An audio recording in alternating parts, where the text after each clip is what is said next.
श्री स्वामी समर्थ मैत्रिणींनो, श्रावण महिना सुरू झाला की प्रत्येक शिवभक्त महादेवांची भक्तिभावाने पूजा करते.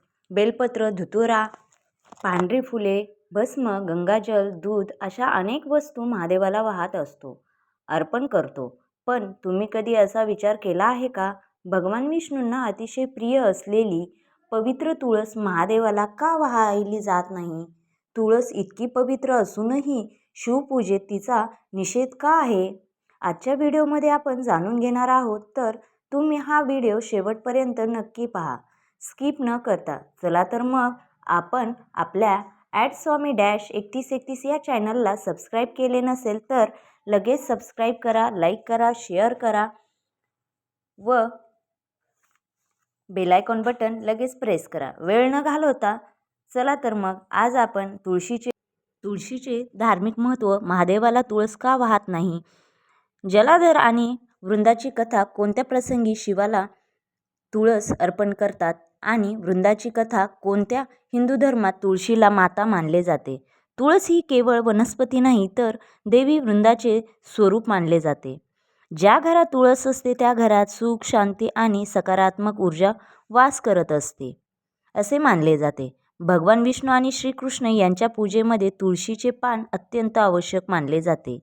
प्रत्येक पूजेमध्ये त्यांच्या जर तुळशीचे पान नसेल तर ती पूजा अपूर्ण राहते.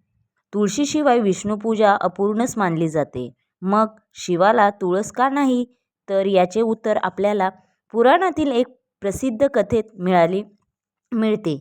ही कथा आहे दैत्यराज जलाधर आणि त्यांची पत्नी वृंदा यांची. समुद्रमंथनातून अनेक दिव्य वस्तू बाहेर आल्या होत्या. त्यावेळी जलाधर नावाचा अत्यंत शक्तिशाली असुर जन्माला आला. जलाधर अतिशय बलवान होता. त्याची पत्नी होती वृंदा. ही भगवान विष्णूंची महान भक्त होती.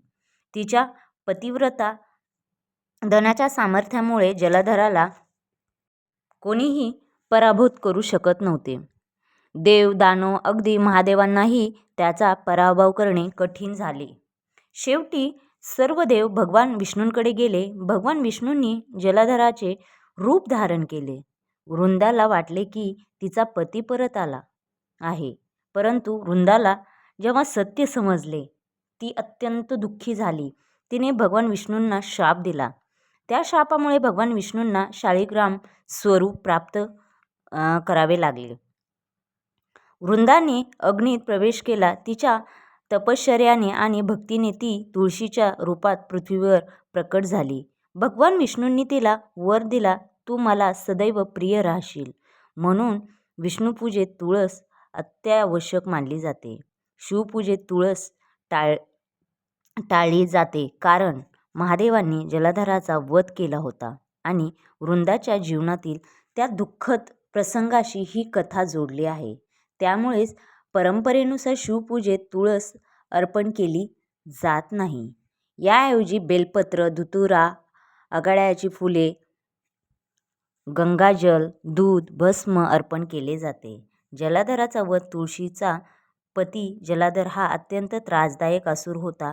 त्याचा वध भगवान शिवांनी केला होता. त्यामुळे वृंदा म्हणजे तुळशीने महादेवाच्या पूजेत तिचे पाने वर्जित केले व भगवान विष्णूंनी तुळशीला पत्नी रूपामध्ये स्वीकारले आहे. शिवपूजेमध्ये विष्णूंशी संबंधित किंवा इतर कारणामुळे तुळस अर्पण केली जात नाही. शिवाला बेलाची पाने प्रिय आहेत. अशा प्रकारचे महादेवाला तुळस का वाहत नाहीत, कारण आणि पुराणातील कथा,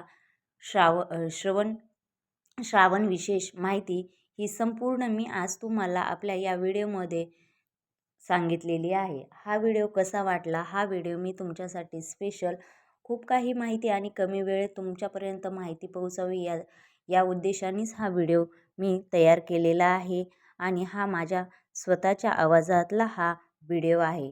तर हा व्हिडिओ कसा वाटला, काय वाटला, नक्की मला कमेंट्समध्ये नक्की सांगा. अशा प्रकारे आपल्या चॅनलला @swami-3131 या चॅनलला नक्की लाईक करा, शेअर करा, सबस्क्राईब करा आणि बेल आयकॉन बटन प्रेस करण्यास विसरू नका.